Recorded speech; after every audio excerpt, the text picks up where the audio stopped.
This is George Dionne with Metal Express Radio. I'm here with Adrian Vandenberg of Vandenberg. How you doing today, Adrian? Brilliant. Yeah, doing really good, man. Exciting times, new record out, and amazing reception, better than I could ever hope for. So, yeah, life is good. Yeah, excellent album, by the way. I loved it. Loved everything about it. Very powerful, very strong in comparison to the kind of older Vandenberg 80s style records. I thought this one had everything. It had the power, it had the songwriting, it had the structure. I absolutely loved it. Thanks, man. Thanks. If I knew absolutely nothing about Vandenberg, how would you describe the group's music to me? It's let's see.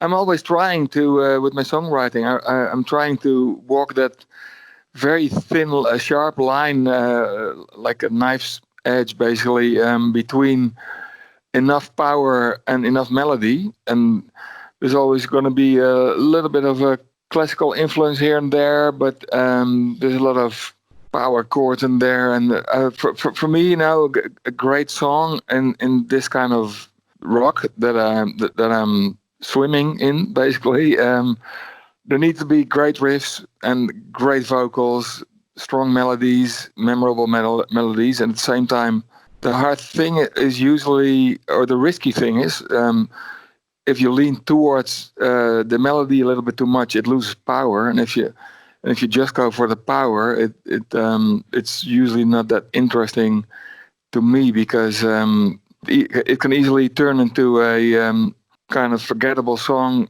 that has a lot of, you know, loud guitars in it and drumming and stuff, but like after a couple of minutes you will have forgotten the melody already if it's there, you know. So yeah, it's always been a little bit of a challenge for me.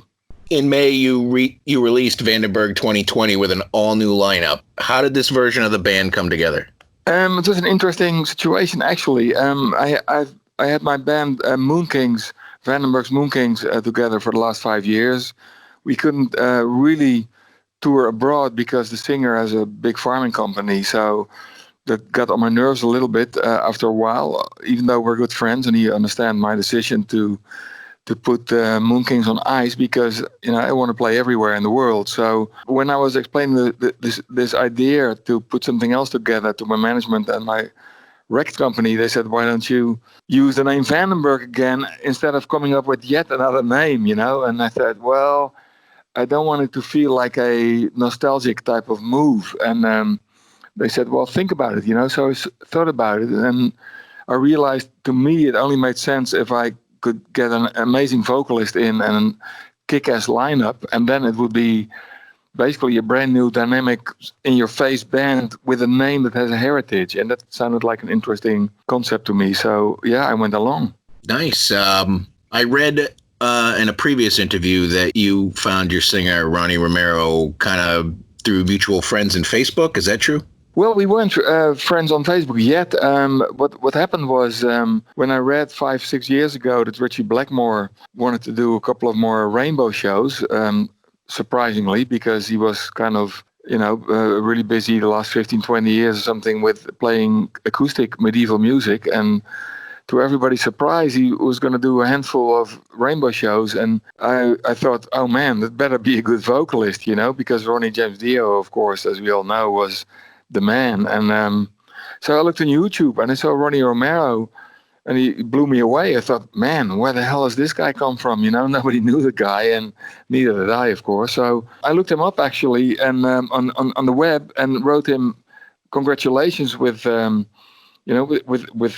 the vocalist for Rainbow, and I wish you a lot of success. Hopefully we get to see each other one day, you know, on the road, because I was touring with Moonkings. And so when I thought about finding an amazing singer, the first name that popped in my mind was Ronnie Romero, and I thought, let's see what he's up to these days. And since Rainbow only does a handful of shows every 2 years or something, Ronnie was really interested. He said, oh man, you know, let's talk to it, because he told me the reason why he started singing was actually when he heard the acoustic album that David Coverdale and I did in 1997, Starkers in Tokyo.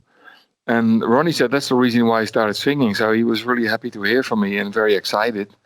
So we got together, and there was an instant chemistry, and I went back to Holland and started writing songs with his voice in mind, for this album. Did you do the majority of the songwriting for this, like you said, in his voice, or did he have some input as well? I actually wrote all the songs as I'm kind of used to, Yeah. I asked Ronnie, if he had any ideas, and he wasn't really in that stage. So I don't know, maybe in the future, but I'm kind of used to it, So Yeah. that's my favorite thing to do. One of my favorites, actually. Ronnie has his hands. He's got his hands in a lot of fires right now too. I Yeah. was looking up his history, and he's doing guest spots here, and he's doing his side things here, and he's quite the busy guy. Well, yeah, that was one of the things I wanted to discuss with him. If there would be enough time, for all his projects that he does, but he says, it's all basically session work. For instance, he did a tour with Michael Schenker, and Michael Schenker has 4 singers, each of them covering a certain period in Schenker's career, and Yeah. they hired Ronnie for a couple of weeks, and then he sings on somebody's record and whatever. So he has these loose things to keep him occupied. But he said, well, his preference would be to be the lead singer in a band like this one, So that's why he was so excited about it. Had you considered other musicians or other singers for the band prior to coming across Ronnie? Well, he was the first name that popped in mind because I was so impressed by his vocals in Rainbow. Yeah. And since he agreed enthusiastically, I didn't really have to think any further, What songs are you most proud of from the new album Vandenberg 2020? You can't say all of them. I know it's probably all of them, but it is. They vary from day to day a little bit, but there's always like 3 or 4 that are always in there, and those ones are Shadows of the Night, Hell and High Water, Skyfall, and Freight Train is usually in there, Yep. But like you said, it's this is actually a very rare situation because I must have heard the songs like at least 100,000 times by now, writing them, demoing them, recording them, mixing them, and then normally you've had enough, of a record. You don't want to hear it for at least a year or so. But I've been playing this stuff almost every day, so that's a new thing for me because it definitely gives me energy. I'm really proud of the album. Had you planned to tour in support of the new album prior to the COVID lockdowns? Yeah, absolutely. We had a European tour planned, which would have started 2 weeks ago. And that was before the whole COVID thing, of course. And now we are putting together, actually, a British tour is already put together for November, provided that we can play by then. Nobody knows how long it's going to last. And if that won't work, then we postpone the whole thing until February, March. And then we should be in a situation to play, otherwise the world is going to collapse, without rock music. I agree. Absolutely. Are you hoping to get to the US if it's possible, or just mainly stick in Europe and maybe do some festivals and stuff like that? Oh no, definitely. We're hoping to come to the US. I'm dying to come back to the US and play because it's been a long time ago. With Whitesnake, my 13 years with Whitesnake, we did a lot of touring in the US, and it's always a blast for me. We are talking right now.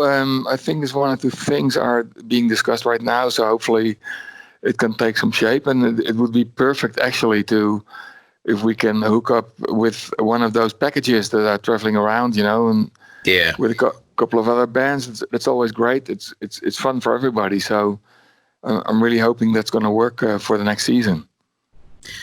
Have you been doing anything music-wise while you've been in lockdown mode?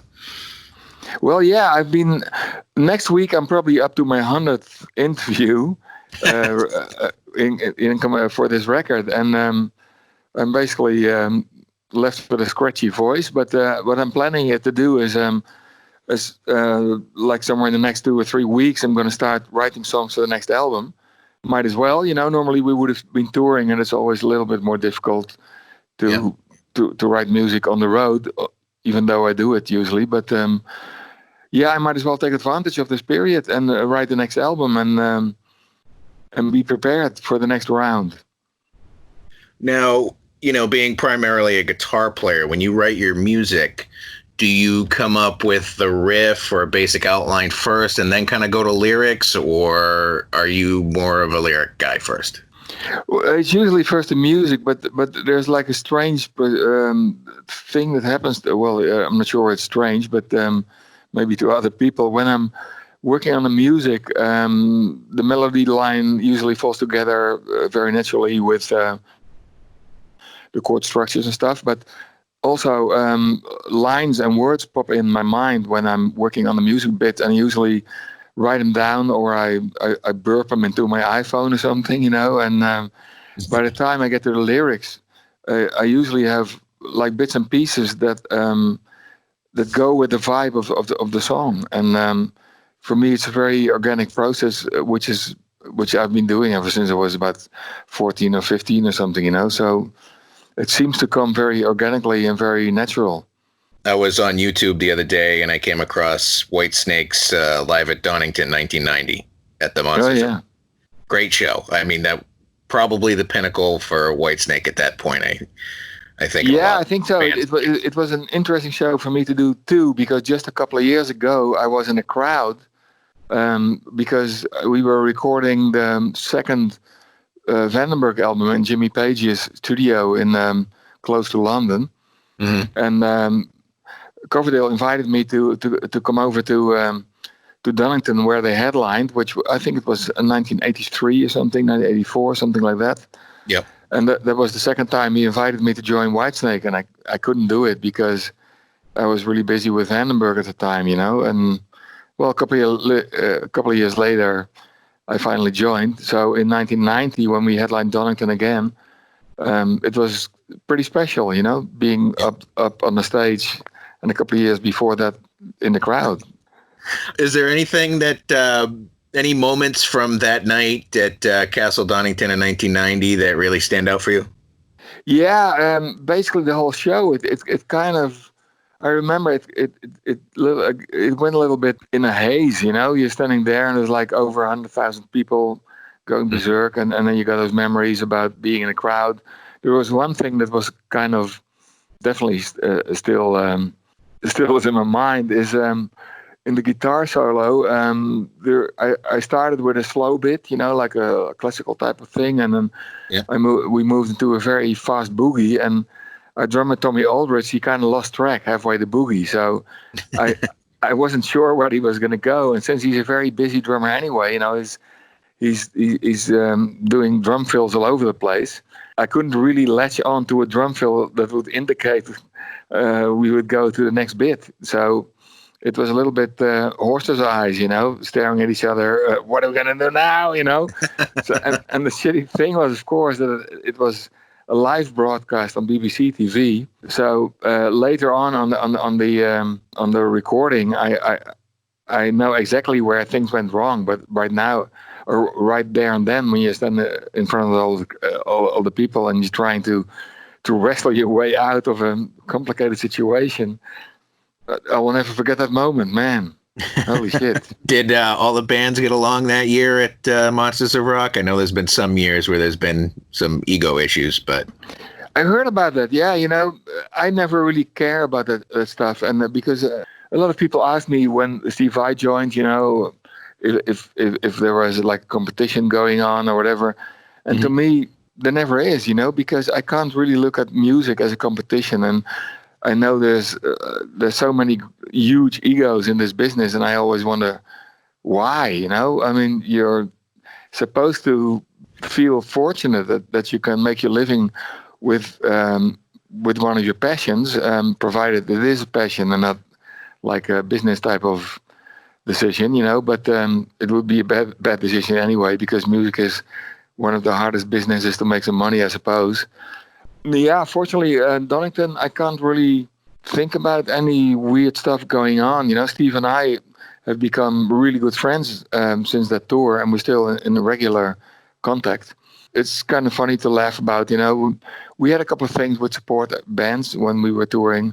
One of the weird things was, that's probably the weirdest thing actually, when Kiss was opening up for Whitesnake when we toured Canada, and well, they're known for having substantial egos, and they had a hard time opening up, apparently. And so what Paul Stanley did, he was yelling at the crowd that we were cutting them back, with the production and stuff. But the reality is that if you're with two grown-up bands on stage, there's not all the space for the band that plays on first for big props and stuff. And Kiss wanted to use this huge inflatable Egyptian statue, and it didn't fit on the stage. So they were so pissed off that apparently they couldn't rely on the big props like that. So yeah, it was a very uncomfortable situation, and people are still talking about it. Is there anything you miss about being in a band during the 80s versus being in a band today? Well, the 80s, of course, as we all know, that was like the golden age for rock bands. And I feel really, really blessed that I have been able to be a part of it, And at the same time, it has never been my motivation to, my only motivation is, making music and being able to play the music that I love. And I never thought it was going to be my job, because I went to art university and made a really nice living selling my paintings and my designs and stuff. And I was actually an art teacher for about a year at the high school in my hometown when I was about 20, I was about 22 or something. And the good thing was I was only 2 years older than my pupils, and there were a couple of really cute girls in my class. So yeah, I took advantage of that, to be honest. And it was a great period too, but I never figured, with the kind of rock that I want to play and nothing else, basically. I never thought I would, be able to make a living in it with it. And there doesn't a day go by that I realize that. To me, it's like such a blessing to be able to still do that. Actually. Do you still keep up with art? Yeah, whenever I have the time. Right now, it's really busy, obviously, but I'm sure because of the canceling of all the concert season, that this summer I will be able to throw a couple of handfuls of paint against the canvas and try to make shapes out of it. To me, it's always an adventure. Yeah, I tried following a Bob Ross video one time, and it was just yeah, that's quite different from what I do, though. But yeah. But he became an institution. It's really funny. There's a lot of very funny sketches, of people doing like a Bob Ross. Oh, let's make a bird over here, Let's happy little trees. Yeah, it's really funny. Yeah, it is. Awesome, man. Yeah, I appreciate it. Keep up the good work. I hope to see you in the States someday. Great, man. Take care.